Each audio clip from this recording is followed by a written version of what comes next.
ഗുലാമലിക്ക് സ്വരലയ global legendary പുരസ്കാരം സമ്മാനിച്ചു. 55 വർഷത്തെ സംഗീത ജീവിതത്തിലെ അവിസ്മരണീയമായ മുഹൂർത്തമാണ് ഇതെന്ന് ഗുലാമലി പറഞ്ഞു.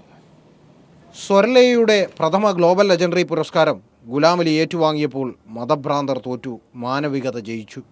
സംഗീതത്തിൻ്റെ വിശ്വഭൂപടത്തിൽ സ്വന്തം ഇടമുള്ള പണ്ഡിറ്റ് ഗുലാമലി കേരളത്തിൻ്റെ ആദരം ഏറ്റുവാങ്ങിയപ്പോൾ മലയോളം വലുതായത് സംഗീതജ്ഞനായിരുന്നില്ല, മറിച്ച് കേരളമായിരുന്നു.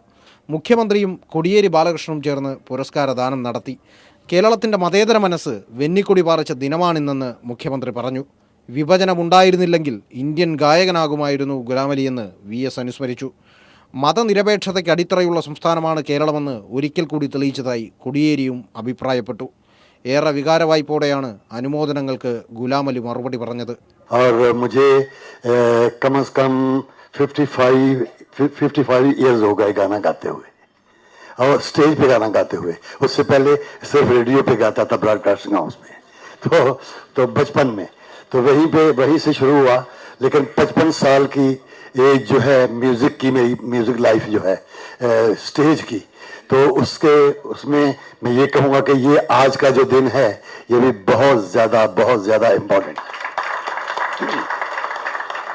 മതനിരപേക്ഷ കേരളത്തിൻ്റെ ആദരം ഗുലാമലി ഏറ്റുവാങ്ങുമ്പോൾ ശകുനപ്പിഴ പോലെ വിരലെണ്ണാവുന്ന മതഭ്രാന്തർ റോഡിൽ ഗുലാമലിയുടെ കോലം കത്തിച്ചു. ശിവസേനയുടെ നേതൃത്വത്തിലായിരുന്നു പ്രതിഷേധം നടന്നത്. പ്രതിഷേധമുണ്ടാകുമെന്ന മുന്നറിയിപ്പിനെ തുടർന്ന് കനത്ത സുരക്ഷാ വലയത്തിലായിരുന്നു ചടങ്ങുകൾ നടന്നത്. News bureau, Thiruvananthapuram.